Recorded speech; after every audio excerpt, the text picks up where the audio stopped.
you know that some horrible things are looming around the corner. Yeah. Yeah, you know that anyone who's casting Grizzly Salvage isn't really trying to play a fair game of Magic. Something's going on. Yeah. So something's up. And we'll see if Watt's able to accomplish what he's looking for here. Swiney is going to play that Temple of Triumph. Look at the top card. It's off to the side there because he's still deciding after consulting his hand. You see a hand right now of an Elvish Mystic, 2 copies of Gorklan Rampager, a new 5-mana Xenagos, the God of Revels, and then a mystery card hanging out. And for all of those who think that the temples are free, this is a good case in point that they are not. Yep. That's just one main deck copy of Temple of Triumph, and you see a hand with a boatload of 4-mana spells and no way to cast them that turn. Yeah, stunting the growth there, unfortunately, is the Temple. As you see, Watt's going to untap. He'll take a draw, plays a Swamp, so let's see what 5-mana spell he's going to cast this turn. Maybe at hopes of that, it's going to be a Blood Baron with Scopa. So that's going to come down, and that's a card, honestly, that a Green Monster stack isn't really too scared of, as the protection clauses don't really play a role in this particular matchup. And they often have several copies of Mizium Mortars in their main deck, which is a great answer. And yeah, Blood Baron's, oddly enough, just smaller and kind of outclassed in a lot of places. Rurik Thar comes rolling off the top here for Swiney, and that is not a misprint. That is a main deck Rurik Thar here. Oftentimes you see that card in the sideboard of the Green-Red Monsters deck, 1 or 2 copies, but he's got 1 main deck here, maybe expecting a lot of blue-white control this weekend. It's also just pretty well costed for the size, you know? Yeah. The upside's huge, and even when it's bad, the deck's almost all creatures, so it's hard for it to be too horrible. Now there is Xenagos, God of Revels, the brand new god, one of the best cards from Born of the Gods. Xenagos is a really interesting card to me because it's this card that there's no arguing the power level and exactly what kind of impact it can have on a game. And the first copy is so very good, but the second copy is blank, basically. Because the first copy is probably not even going to get taken off of the board, but you draw this card in multiples, and the second one doesn't do anything. But I think it's a card that is a perfect one-of in this deck. Yeah, the impact might be high enough that it eventually ends up becoming a 2-of in this archetype, I think. But certainly it is. Indestructible plus Legendary is a really strong combo in terms of don't play a lot of copies of these in your deck. It's not like your Daubries that are regularly dying to things. You know? It's always weird just to think of a card that is just so powerful, and it's just like, I can't ever really reason playing a second copy of this card. Aetherling somewhat fits into that mold as well, of just, there's no reason to play a second one, but boy, is the first one a delight. As you see a Stormbreath Dragon, the draw here for Swiney. That one's pretty good too. Yeah, although Michael Watt is giving himself a little bit of a buffer with these Blood Barons, though. As powerful as Xenagos plus all these heavy hitters is going to be, Watt's going to be able to keep his head above water, at least for the time being, with all of his life gain. Now, for Watt's side, as far as removal goes, he does have 2 copies of Shadowborn Demon and then 2 copies of Abrupt Decay, so that's really it. So, it's going to be kind of this Haymaker matchup where nothing really is taken off of the board on Sweeney's side. So I don't want to say goldfishing because I don't think that's appropriate, but what he plays, he can, it's going to stick. It's uncontested. Yeah. He can't assume it's going to stick because he doesn't know what he's playing against because he doesn't have perfect information like we do here in the booth. But whatever he plays, like this Pulchranos World Eater, that's not probably going anywhere. Yeah, and Sweeney's going to hand back on defense because as long as he can lock up the ground, then he can fly over with Stormbreath Dragon or similar threats. That would be remiss to fail to mention that Angel Serenity ×4 is looming in this deck. Watt right now is a little ways away from that. That Temple Garden is going to help in a big way because now he's only 1 white mana away from casting that. But there's also Angel Serenity kind of hanging out. A card that, again, terrorized our standard format last year and is nowhere to be seen nowadays, as here's a Whip of Erebos. Yeah, the combination of Farseek as mana acceleration and mana fixing, and Thragtusk to bridge the gap in between the earlier turns and you getting to your late game made Angel of Serenity very powerful. And that's just, those tools don't exist in the same way. And so Angel of Serenity has gone from one of the premier finishers in Standard to barely played. See, Anger of the Gods, the draw here for Swiney this turn. Not going to have much of an impact on this particular board. Does not want to get rid of his own creatures for multiple reasons. One, they're providing mana, which he doesn't have very much of, but the devotion for Xenagos is very, very important right now. So Anger of Gods probably going to be put towards the back of his hand eventually here. Yeah, and these one-ofs in Swiney's deck have been punishing him quite a bit. The one-of Temple, if it was an untap land, he could have had a much better earlier turn. The one Anger of the Gods, not very good against Watt's board, and the one Rurik Thar, lingering, uncastable. So. These all have costs. They're not freebies. They do. Now, one thing that Swiney does have in his hand is 2 copies of Gore-Clan Rampager, a very, very powerful card in the Green-Red Monsters deck, so we'll see how he wants to use that over the course of this game.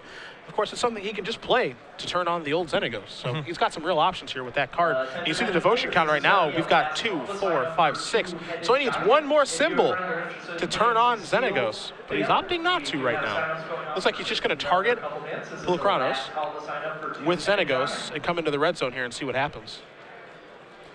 Well, I think he's asking for the rules interaction, I would guess, between Xenagos and Gore-Clan Rampager. Aha. Yeah, I understand. I can completely see that. So it has to be when the creature is attacking that you can Blood Rush it, because at the beginning of combat, that's when Xenagos' effect happens. So once Blood Rush is only on target attacking creature. Correct. So it's not going to work out the way that Mr. Swiney would like it to. But once we do get a ruling here, and you see that Michael is going to step away from the table, we'll get it all figured out here for you guys. But again, we do have a unique deck here in Junk Reanimator on the left-hand side. And you know, I'm curious to see if this is something that can come back. There's definitely some cards in this deck that I have forgotten have existed because we don't see them very much. A card like Lotless Troll, Centaur Healer, Shadowborn Demon, Armada Worm. Cards that just really aren't seeing the light of day nowadays. Yeah, and I'm curious, you know, this is a deck that could certainly make use of some additional temples as well. Yeah. The mana color fixing mana would be nice. Color mana is a little rough. I mean, he's trying to cast Angel of Serenity and has 4 forests and 4 swamps in his deck. Yeah. The mana is pulled. So now here's Gore-Clan Rampager after, you see, this is going to be a whole chunk of damage. Goodness. So this is 10. Is this lethal? It's definitely not lethal because he's a 24, but that's a lot. It's an 18 ball. I mean, it's a lot. Yeah, that's a non-zero amount. So a bunch of rampaging takes place there. Now, Watt will be able to gain some of that life back on the next turn. As he is at 6, so he's at 16. So Watt's going to quickly untap it. If he does draw a white source, and that's a Temple of Silence, that's exactly what you mean. Yeah. Where that's the 3rd white source, but it comes into play tapped. So Watt's going to take a look at the top card of his deck and decide what he wants to do with it. He's 1 turn away from casting the Angel, and the Angel changed this game drastically. Yeah. Although, Swiney set this game up where Xenagos plus Stormbreath Dragon in his hand might be able to work around that, even if that does happen. See, Blood Baron looks like it's feeling a little frisky. It's going to come into the red zone. We think. We're not sure. All right, it's attacking. Sweeney's going to go down to 12. Watt's going to go up to 10. And as you mentioned, the Stormbreath Dragon in combination with the Xenagos, and also turning on the Xenagos, really could have a huge impact on this game, as Sweeney's going to untap very quickly. He'll take a draw. Got our life totals here, 12 to 10. Again, no lands here for Michael. Plenty of spells, though, that's for sure. And, you know, Swiney's obviously concerned about removal spells at this stage of the game, but Watt has played in such a way that I think that Swiney does not suspect something like Hero's Downfall or something similar is in play at this point. Yeah. Probably would have been cast on that Pulokranos some time ago. It even begs the question, how much can he even do about it? Like, is it appropriate for him to play around it, even if that were something that the opponent could have? As you see, Xenagos, Stormbreath Dragon, and Pulokranos are going to come into the red zone here. See what kind of blocking is going to take place. Obviously, some blocking will have to occur so that Watt does not die. So you see Blood Baron's going to get in front of Pulokranos, and then you've got Sylvan Courier jumping in front of the God of Revels. Stormbreath Dragon's going to get in for its damage, and after the dust settles, some things are moved from the board here. We'll get updated life totals here for you guys. Swinging game, though, right now. Yeah. And the tough part here for Watt is that he is forced to block that Sylvan Courier, and that's providing the 3rd white mana for the Angel of Serenity. It doesn't look like that's going to be very useful now, so Swiney just passes the turn back pretty confident. So Watt is going to draw a card for the turn. So you have Forest. Don't forget about that Angel of Serenity over there in the hand, obviously. And the fact that Whip of Erebos can actually bring something back from the graveyard now, too. You see him going right towards the graveyard to see, what can I do?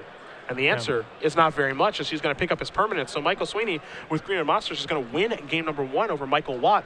Junk Reanimator down a game to Green Red Monsters. Yeah, and that's something where it felt like Watt was just missing one extra piece of the puzzle. Yep. If he had a creature that actually combined with Whip of Erebos, the damage waste would have been a lot different. He had Blood Barons where that was redundant. Yep. And if he could have been able to cobble together his Angel of Serenities in time, that could have also been an enormous swing. We're going to move to the sideboards here. We'll start with Michael Watts, which I do have in front of me.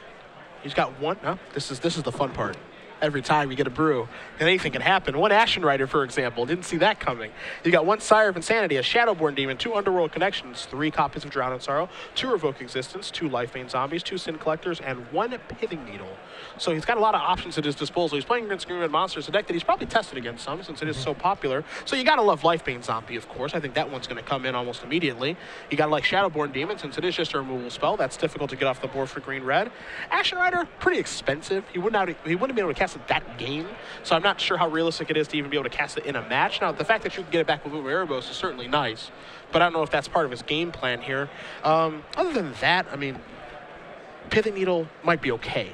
Not excited. There's a lot of Planeswalkers. He may actually have to bring it in because it's possible the threat of Scavenging Ooze is too... Sure. You know, there's a lot of Planeswalkers in the red-green deck to begin with, sure. and Scavenging Ooze is a card that Watt has to really concern himself with. So I wouldn't be surprised to see the one Needle come in as well. Swiney side, what do we got? 4 Mistcutter Hydras, a Pithing Needle, Rorik Thar, 2 Plummets, 2 Arbor Colossuses, whatever the plural that is, a Destructive Revelry, an Anger of the Gods, a Ratchet Bomb, a Mizium Mortars, and a Fleshblood. I do like the Destructive Revelry here. You have to imagine that Whip of Erebos is a huge part of Watt's overall game plan. I actually like the Fleshblood here a lot too because Watt showed you very little removal. So it's very reasonable to be able to get into a combo out position against the Joke Reanimator deck, based on what you saw in the first game. That could change with sideboarding, of course, but I would definitely want to just have fatties, like fast, big creatures, and ways to burn my opponent out if I was on Swiney's side of the table. Yeah, I think I definitely agree with you. I mean, Fleshblood, I think, plays a pretty big role in this matchup. Obviously, Flesh is not really going to come into it, but Blood, the fact that you get a removal spell, dome him out, all the different things that come along with it, you got to like it here. Are there any white cards in this list? This is really curious, unless I'm just missing something here. It feels like the Temple of Triumph could be a red-black Scryland instead if you wanted to just play one. Sure. And then Fleshblood is more, you might be able to fuse that a little bit more often. Sure, Temple of Malice could be played over that Temple of Triumph. Yeah, I mean, we're talking, you know, the smallest of edges here, but if you're playing just one Temple for free anyway, then it feels like Temple of Malice might be better suited. And when you're in an 11-round tournament, the smallest of edges matter. Yeah, because it can certainly come up.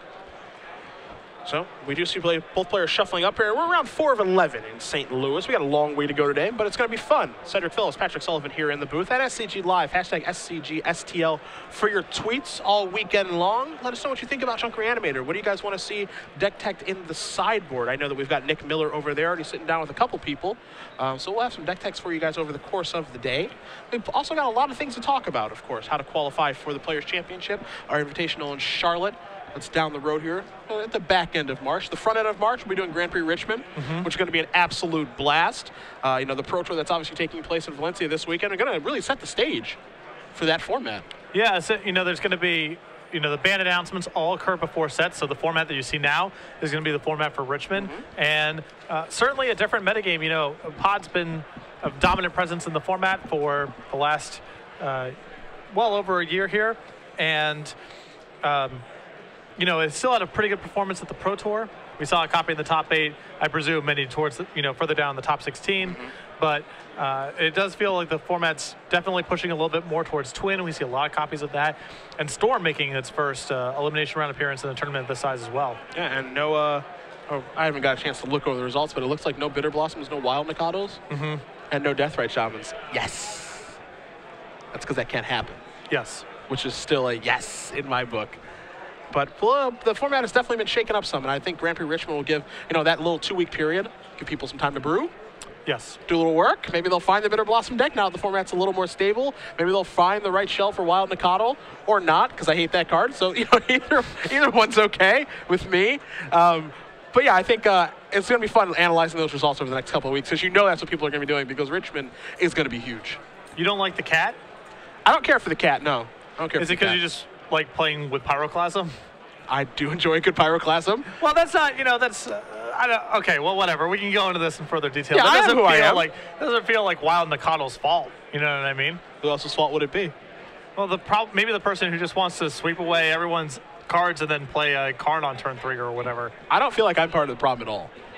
That's just my opinion. I'm not biased. I mean, your deck's fairly honest in the scheme of things, too.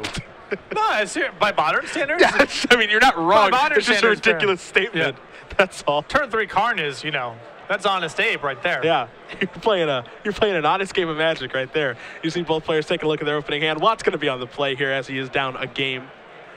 It looks like he's chosen to keep. You see Swiney kind of agonizing over his decision here on what he wants to do.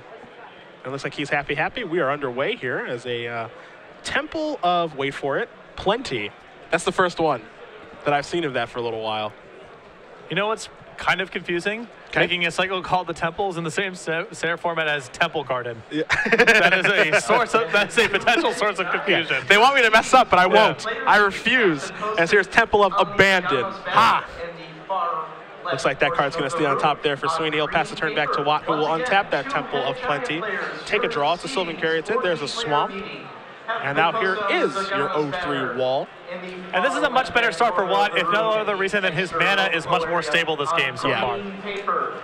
Second Temple of Abandon here from Swiney. Gonna really just smooth out his draws here. And it's funny looking back on history when the Temples were printed and everyone was just kind of a hater. These cards are great. I said my tweet about these were, I believe the Temples are reasonably powerful tournament level cards, but they are really lame rares. I like them as rares. Is that bad? Should they be uncommon? I understand the reason that it needs to be done. It's just, I can't imagine many, the most casual players opening up their booster pack, going to the back and seeing one of these things staring back at them and being like, this was really sweet. That was the source of my critique. You see another Temple coming to play for Watt, a Temple of Silence. As he does scry and pass the turn back to Swiney, who looks like he's going to play his first spell of the game in the form of Courser of Crufix. So the top card is going to be revealed, and it is the Stormbreath Dragon, which is a doozy against Watt's deck. He does pass the turn back, and knowing that that's going to be coming, that'll probably change some things. Looks like Watt was able to add a Whip of Erebos to his hand. We'll see if he can find anything to really combo with it this game, as he was really lacking on synergies last time. Yeah, didn't really get to do very much with it in the last game. Looks like he's going to play an Overgrown Tomb tap to start off his turn. We'll see how he wants to finish it here. As looks like 3 and 4. And there is the Enchantment Artifact. And so Watt will happily pass the turn back to Swiney, who's going to draw that Stormbreath Dragon. Let's see what he finds on the top of his deck. It's a Pulachronos. Courser is a pretty high variance design. Some games it's going to look incredible. In some games it's going to look pretty anemic, and thus far it's been a little on the underwhelming side. But it does gain Swiney a life after he plays that Mountain. So he's going to go up to 21. You see him move the Xenagos to his hand. See, they want me to mess up Xenagos since there's 2 of them. Yeah. Also, the artwork on Temple of Triumph and Stomping Ground is really similar. Come on, Wizards. You got to meet us halfway on some of this We're stuff. Trying to commentate some games of Magic here, man. Xenagos the Reveler, not Xenagos God of Revels. Could they even make the name different? Well, Come on. His profession is reveling. What is that exactly? What is reveling? Celebrating, partying. Oh, okay. Yeah. All right, fair enough. I think. You could, but you're not sure. Well, revelry, that's a party. That's a celebration, right? Your guess is as good as mine. The people don't know. No, my guess is better than yours. Yeah. But you see Xenagos is going to make a Satyr, and the 2 creatures are going to come across in the red zone, going to knock Watt down to 16. As Watt's going to play a forest, he's going to count his mana. He's got 5 of it. That's the worst feeling in the world, I think. They start counting? When they're counting. Is this going to be an Armada Worm? Yes, it is. All right. Boom, so shakalaka. The 5/5, it's going to put another 5/5 into play. Yeah, you're going to want to read that one. No, you're not playing Return to Ravnica Seal deck tournament. This is the real deal. Because if it was Return to Ravnica, you would be dead right now, since that card's very difficult to beat. So you do see Armada Worm and the token coming to play. Now, don't forget, the trick with Armada Worm, I guess trick is a poor term to use, but the token has trample too, which is strange because normally tokens don't have any other keywords on them, but that token has trample, and that's important. Now, the token that's in play does say trample on it. It's actually a nice token there. That one doesn't get much camera time. Yeah, no, I'm surprised at the Star City Games level of preparedness to have it. Yeah, I was a little surprised by that. Now, some people on Twitter are wondering how you actually go about getting those. IQs and open trials, actually, that's where they're given away. So, along with Penguin Pins and everything else that's happening on our IQ series. So, you can definitely check that out by heading to StarCityGames.com. But at the end of the day, Swiney, he doesn't want to go to the website. He wants to figure out how to beat this stupid worm token. Yeah, and if there's any deck that you could imagine where Armada Worm would be good against it, it has to be red-green. Yes. Armada Worm's like a better red-green monster, essentially. So now there are 2 5/5s in play. If you kill the actual Armada Worm, it can come back with Whip of Erebos and get you another 5/5. It's a combo, combo deck. You can't kill it, and even if you could kill it, that's fine too. Yeah, feel free. Yeah. Get it off of the table. Now, the other thing that makes Armada Worm actually pretty nice in this particular matchup, outside of the results that we mentioned, is you see that Mizium Mortars in Sweeney's hand right now, which is the go-to removal spell for this deck. Well, not so much right now. No. Not so much.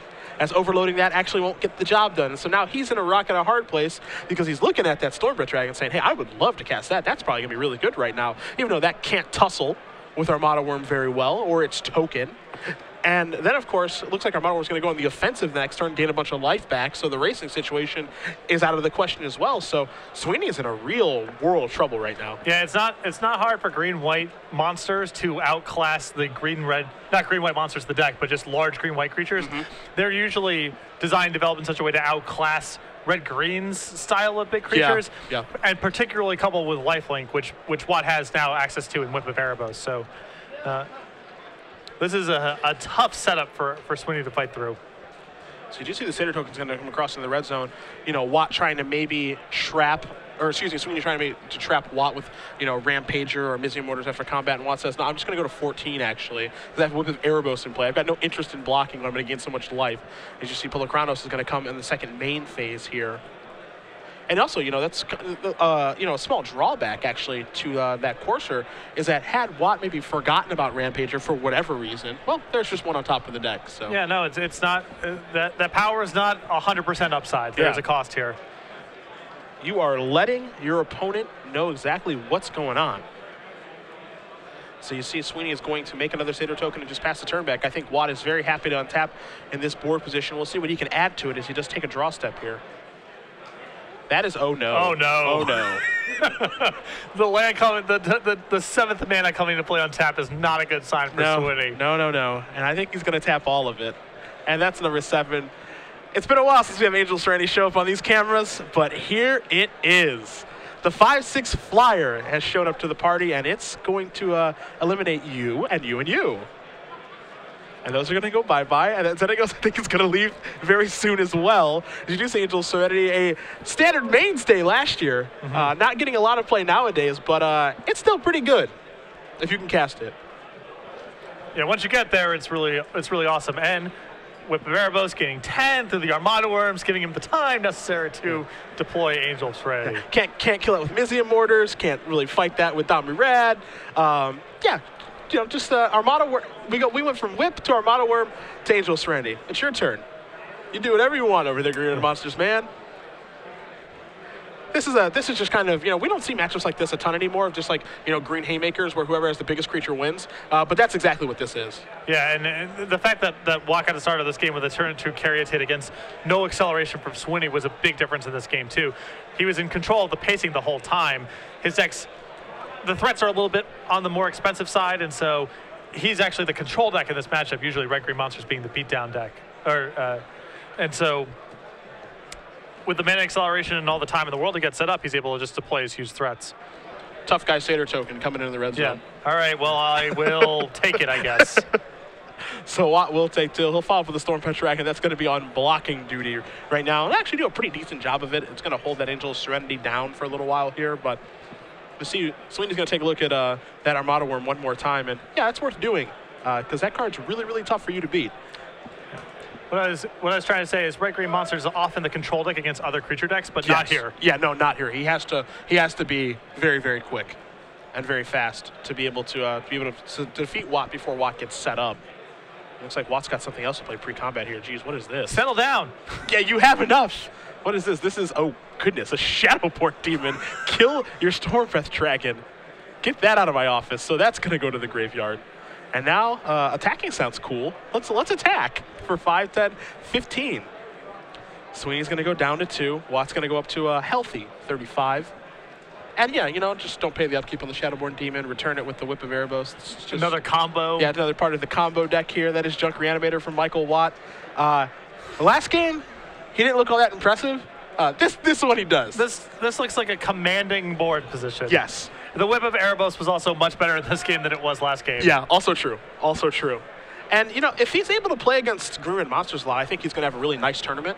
Yeah. I think, obviously, this is a deck that he wants to play against quite a bit, as Swiney is going to pack up his permanents, maybe look to his sideboard for some more options now that he knows what's going on. But Green Monsters is a deck that a lot of people like to play. And that's completely understandable, as I think, you know, Magic players just, you know, like to play green cards. Brian Kibler, baby. And it was also a good deck that got better. Yes. That's the other part of the people will naturally gravitate. They're going to want to play the new cards. The deck's proactive, does powerful stuff, and you get to add new awesome cards. Not surprising that a lot of people would gravitate towards this so far early in the format. Yeah. And Nashville in the top 16 was chock full of it. Yeah, no, this is, as you mentioned, a good deck. It got better, and it, you know, it's what Magic players like to do, which is, you know, cast creatures and attack with them. And this deck does that probably better than anybody. But if you kind of go gunning for people who are taking that approach, you might have a pretty good tournament. So, you know, you don't know how good Watt's deck is against maybe mono black devotion or mono blue devotion. Might struggle in those matchups. But if you assume that, hey, I think I'm going to be playing against a green red monsters or decks that contain Pelucranos World Eater, this might be a very good place to be. Yeah, the issue that I think that Watt's going to have potentially in this third game, it would be nice if he had a better way to bridge the gap to get to his bigger stuff. Even a couple of copies of Heroes Downfall would make a big difference. What my worry is, if Swiney even just goes acceleration into Pelucranos and started hitting you with a 5/5, Watt's deck isn't really that well set up to fight that sort of draw. So just a little bit more spot removal, I think, would do a lot for him in this matchup. Yeah, he doesn't have a ton of it. Again, he's got 2 copies of Abrupt Decay in his main deck, which aren't great against green monsters. Obviously, he's got those 2 Shadowborn Demons and a 3rd one in his sideboard. But that's not one that's going to bridge the gap, as you mentioned, because that's a high-end spell. I'm not worried about 5 and 6 and 7 mana. Yeah. I'm worried about 2 and 3 and 4 mana. And then Lifebane Zombie can kind of play that role of what you want. You know, it can take a card and then block a card and buy you a little bit of time. So maybe that's the card, even though it's not Hero's Downfall, an elimination spell. It can be, you know, the card that maybe does bridge the gap, and, you know, the information that Watt will get will be invaluable as well. Yeah. I mean, being on the draw here, Watt is going to have his fingers crossed, I'll tell you right now, through those first 2 turns. Yeah. If there's no Elvish Mystic or no Sylvan Caryatid, he's got a great chance, but he might just get running out of the gym if Swiney's got one of his fast starts. Yeah. Watt's just not really that well equipped to handle a fast, big threat. Yep. We'll see what Swiney does, too, because he went back to the drawing board, checked out the sideboard. Looks like he may have moved some cards in and or out of his deck. And we'll see what he comes up with here. Now he's got a better idea of what he's up against, and he can't be too thrilled to see what's across the other side of the table, because if Watt does what his deck is supposed to do, as it did in game number 2, it's going to be a rough road ahead for Michael Swiney. The Armada Worm is definitely a oh no sort of card. Not a card that's seen a lot of standard play. Didn't really see very much block play, but and certainly not a card you would anticipate seeing even in an 11-round standard tournament. But against a deck like Green Red, it's as good as it gets. Yeah. 10 mana for 6 power, or 10 power for 6 mana. Excuse me. And broken up the best way possible, which is 2 5/5s, which means it's out of Mortar's range as well. Yeah, it's beautiful. It's as well situated against red-green as, you know, certainly more than any other deck in the format. Yeah, another card I think that's going to be really important for Swiney this game is Gorkline Rampager, too, to be able to break through a card like that. Oh, he's got to get he knows now after that second game, time is not on his side. Whip of Erebos Armada Worm is not easy for him to beat. Angel Serenity is an enormous threat that basically necessitates Storm Breath Dragon to get out from. He really needs to get off to a good start here in the first 3 turns.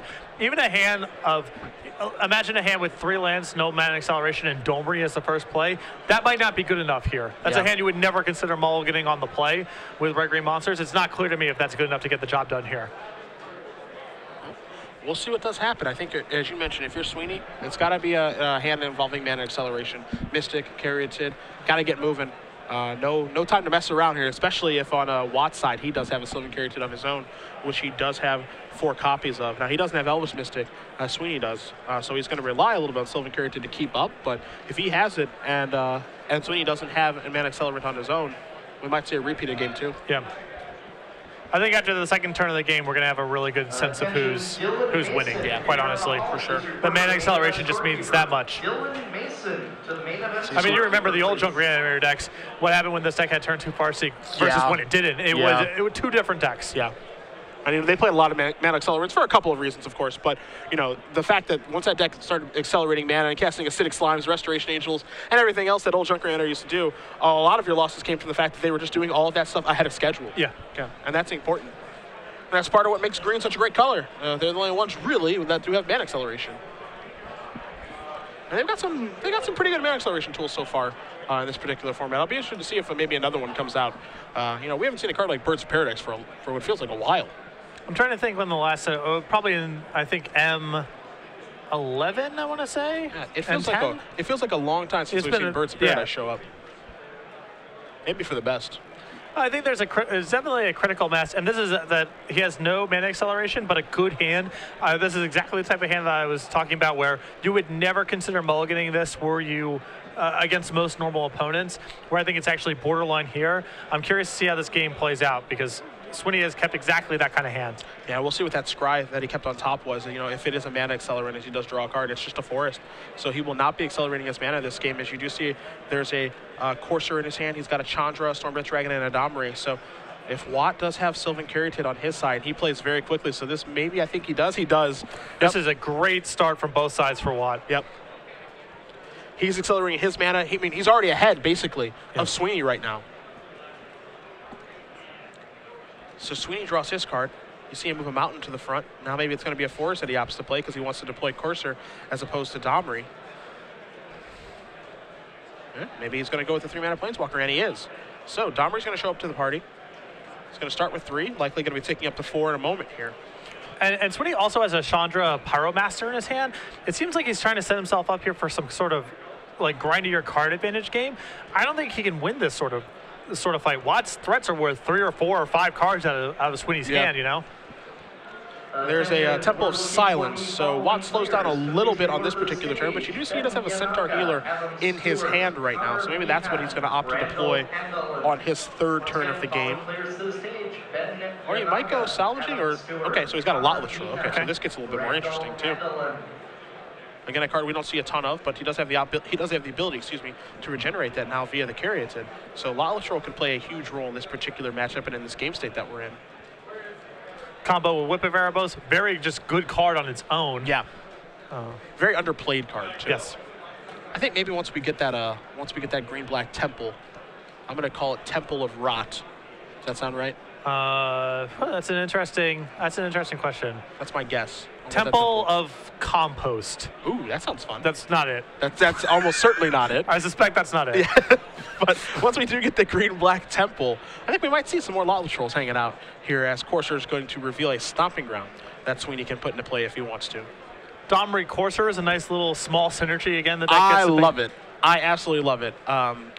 The fact that alive, try again. Yeah, the fact that a green-red deck actually gets to draw cards and manipulate their library isn't something that should happen. You know, it's kind of breaking the rules of Magic, given what you think of for green and red. Well, there's a lot more setup going on here than there is with a divination, let's say. Yeah. You know, there's a lot of moving parts. But Scry plus Domri or that sort of thing is a nice synergy. So you see Stomping Ground comes into play. It's going to gain Swiney life. It pushes him to 21. Forest revealed off the top. Domri obviously just ticks up, doesn't reveal a creature, and passes the turn back here over to Watt. So we'll see what Watt has to do with his Lotless Troll and other fun things that his deck can produce. I think I saw an Angel of Serenity in his hand as well. So he's got the finisher. Yeah, he's got a plan. He's just got to get to it. And there's a Forest. And he's only 1 white mana away. And it's going to be a Centaur Healer that shows up. So Watt's going to go up to 23. We're going to add a 3/3 to the board. And I want to see if he wants to attack with this Lotless Troll. Well, I think before combat, he could have just attacked at Domri, and there's almost no way that Michael blocks. Yeah. I think he's got to be probably too scared to block. See, top card's going to be another copy of Domri. That's not going to help. And realistically, you know, you got to start getting after that Domri, I would think. Yeah, the ultimate's a threat, certainly. And, you know, we're a couple turns away from that really coming into play in this game, but you do want to get that off the table if you can. As you see, Swiney's going to pull his Chandra Pyromaster in the front of his hand, so I think he's considering playing that for this turn. And, yeah, I'm just curious to see, you know, Swiney's playing a much slower game. He does have some powerful stuff going on, but I do have my doubts about his ability to maintain power-wise with what Watt's going to be doing once the mana gets set up. He does play a Mountain, pushes himself up to 22, does Swiney. Looks like he wants to cast a Stormbreath Dragon this go around, considering Chandra Pyromaster as well. Certainly appealing to get that 4-mana Planeswalker into play. Yeah. It's really hard. I think that Swiney might have been very fast to deploy Stormbreath Dragon this turn if it weren't for Centaur Healer. Now the race has kind of shifted. Yeah. So now there is the Pyromaster. So it's going to start with 4 counters, and we're going to see where this is going to go. You know, there's definitely some merit to just exiling this. Trying again. Yeah, and trying again with Domri. So that's going to be Mutavault. Now, you know, on the flip side of this, if that was your plan all along, he played a land already. Yeah. So it looked like he was a little unsure of himself, because if he plays Chandra, exiles Domri, hits the Mutavault, Corsair can put the Mutavault in the play, and you can try to actually hit with your Domri again. Yep. So maybe a sequencing error there. You see a Grizzly salvage here from Watt, where maybe he wanted to cast Storm Breath and chose not to. Salvage is going to reveal another salvage, a Temple Garden, a Blood Baron with Scopa, a Lifebane Zombie, and a Swamp. So what to take on this one? You know, the Lifebane Zombie's gotten a lot worse in the face of this Chandra, but if Watt can contain it, or if he's willing to just pay for the potential to discard something, then Lifebane can still be good here. He does choose to take Lifebane Zombie. Of note, Temple Garden was chosen not to take, so maybe that implies that he does have the third white source in his hand for Angel of Serenity. We're going to see. You see an Overgrown Tomb and a Swamp over there. You've got some mana being tapped here. Looks like he's going to try to go for Lifebane Zombie, hoping that his opponent has a green card in his hand. But, you know, he should have a good idea of what Swiney does have in his hand, because Corsair was in play. The answer is 3 lands. He didn't know about the Stormbreath Dragon, but Lifebane's going to miss. And also, even if Lifebane were to hit there, it's going to die from the Chandra. Yeah. No, I understand the urge to at least take a gander. There's some dangerous threats that the deck could potentially have there as well, but I think with Angel of Serenity in your hand, you're probably not that concerned with most green creatures, assuming that you can cast it, because it's all going to get swept up in a turn or two anyway. The bigger threats right now are the Planeswalkers. I felt that Blood Baron matched up a little bit in fighting that sort of fight. Yeah, I would agree with you on that one. I think I caught a glimpse of a Godless Shrine over there in Watt's hand, so it looks like he does have that other source of white mana. As you see, it looks like he's going to move into the red zone here. We'll see what he's going to be attacking. We'll get confirmation from our table judge about exactly where that's going. So what does that Centaur Healer and that Lotla Troll want to beat up? You'll see the Corsair is going to get in front of the Centaur Healer. And they're both going towards Domri. So just want to contain that a little bit. I like that attack. You know, it's not, again, with Angel of Serenity, he can certainly overpower Domri, but the short-term threat of it going ultimate is a big deal here. So just keep it off of going ultimate. There's the Godless Shrine, passing the turn back, kind of innocuous. It's just a Godless Shrine tap, go ahead. No big deal. But that one actually ends up mattering a lot. As Mutavault's going to go to Sweeney's hand. You're going to see a Mountain here, so Swiney flooding very badly right now. 4 lands in hand, 1 on top of his deck. He's got to put that land into play to find something that actually does something here. So Sweeney's going to go up to 23. That's an Elvish Mystic, which he can draw via Domri. And I have not seen this setup before. This is some really sweet synergies that are going on here. Like I said, I don't know if he's going to win this game, but the Chandra, Domri, looking at the top card of my deck, scrying stuff that's going on here there's a lot of sweet little synergies going on. Yeah, I mean, just think about how hard it is for maybe a blue-white control deck to be able to beat what's going on here which is a red-green deck, just drawing a bunch of extra cards and seeing a bunch of extra cards in turn. You think of a red-green deck, they don't have the ability to do that. I can exhaust their resources and then win at my leisure, but that's not how the red-green deck is in this particular format. You see Lifebane Zombie is going to deal 1 to the, or excuse me, Chandra's going to deal 1 to the Lifebane Zombie and 1 to Watt, going to knock him down to 22. I think that's actually what makes the red-green monsters deck very appealing in this format, is the fact that it can actually see a lot of cards over the course of the game. Yeah, you can shift roll. You can certainly shift rolls against control decks. So Scavenging Ooze is going to be the card that's revealed from Corsair now, as Domri is going to allow the Elvish Mystic to come in. So both Planeswalkers have been used for the turn.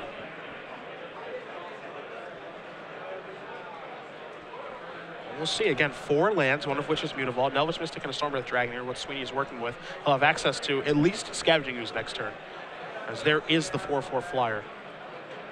Follow that up with that Elvish Mystic that everybody knows about, and now the Dragon's going to come across into the red zone. It's going to knock Watt down to 18, but that's a risky attack because now a lot of stuff gets to get in. Yeah, no, this may be a disaster. I understand the incentive to get in there, but that Storm Breath with protection white on defense would have been really good. Now this is looking like an Angel of Serenity that could potentially sweep up a lot of the board, and 5 power in play, which can take out a Planeswalker of Watt's choice. The one Pithing Needle on Watt's sideboard was his draw for the turn. You see him counting his mana. That's the 6th one. Sylvan Caryatid will make the 7th for Angel of Serenity if that's what he wants to deploy. And I'm hard-pressed to not want to do that. It seems like a good spot here. You see all the mana being tapped. There's that sinking feeling. Angel of Serenity placed onto the stack. Targets will be this, and Lifebane Zombie. Not so bad. Not shabby.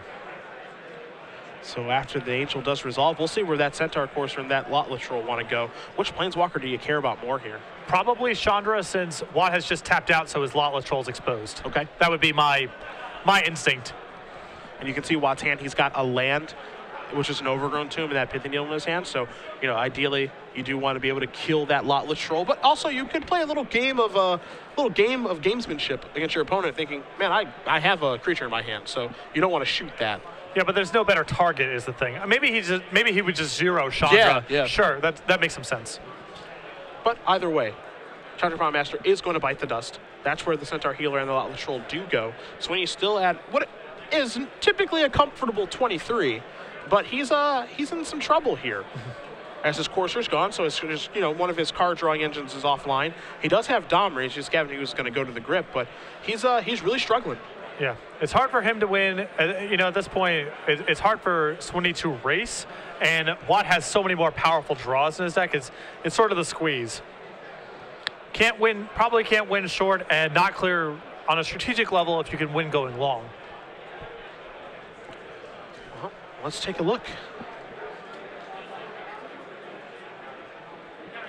Again, Scavenging Ooze and a bunch of lands are all that Michael Swiney's got to work with right now. Hasn't used Domri yet. He could just say, whatever, and monster a Stormbreath Dragon and hope that Watt can't win in time or kill the Stormbreath Dragon.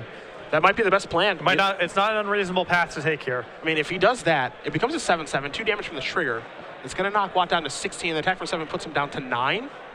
And then maybe you have Domri, you know, like fight the Centaur Healer, and then the race is on, and, you know, you don't have a very long time to go. Now, that looks like the plan he's going to take. He goes, all right, Monstrosity on the Dragon. You take 2 from the cards in your hand. I've got a 7/7 flyer, and let's go.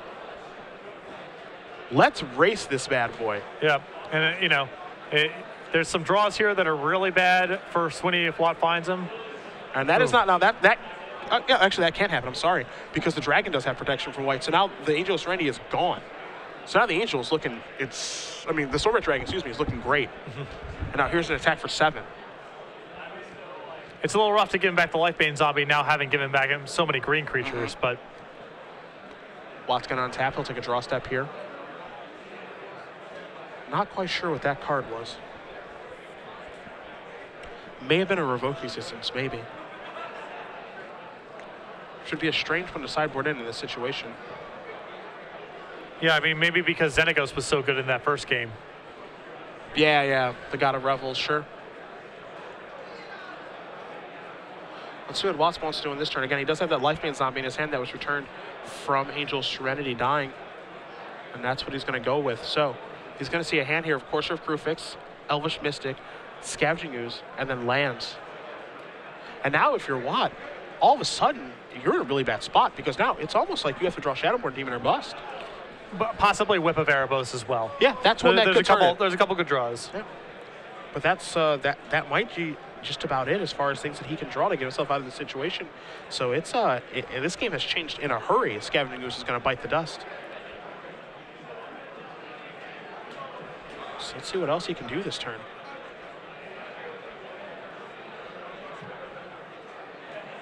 Looks like he might move into the red zone here, potentially. And that's where he's going to go. So an attack here for at least 5. We'll see where it's going to go. Looks like he might be going towards Domri here with the Centaur Healer. And that's what he's going to do. So Healer's going to take that down. Lot Latrell's going to go upstairs. It's going to knock Swiney down to 21. Still got that Pithing Needle in his hand. And it's funny, Needle would have been a lot better now. You know, we thought about the uses for Pithing Needle in this particular matchup. I had forgotten about Stormbreath Dragon's Monstrosity being actually a pretty good choice. Pretty good choice there. So what's the name at this point? Is it Mutavault? And he's going to go with Mutavault, which is not the ideal name, but given the situation, I think it's a pretty good one. So time has just been called in the round, but these guys do have about 4 minutes left here in this match between Junk Reanimator and Green Red Monsters, Watt and Swiney. And it looks like Swiney is in the driver's seat right now, as he's going to play a Courser and reveal a Rook Thar. That is a large, angry monster. Not the best situated card for this matchup in terms of text box, but big creatures are just generally pretty good against Watt's deck. Yeah. It's a good spot to be in. Dragon's going to come across here. It's going to put Watt down to 2. No Gorkline Rampager to finish things off. Thankfully, if you're a Watt fan, there's an Elvish Mystic. And now Swiney has not played. He did not play a land that turn, and he could have played a Temple or anything else, but he chose not to. And that is, I did not make that card out. I do not know if that was Shadowborn. It looks like it was a lot control. Yep. So he is going to revoke existence the Courser. Maybe another reason that he did bring that card in as a removal spell for that. But unfortunately for Michael Watt, you can see his hand there at home. Lotleth Troll and Overgrown Tomb are what's left over. And even though he had a fantastic start in this game, he wasn't able to cobble together anything to stop a Stormbreath Dragon. Yeah, I mean, he has nothing in it. He has no heroes downfalls in his 75.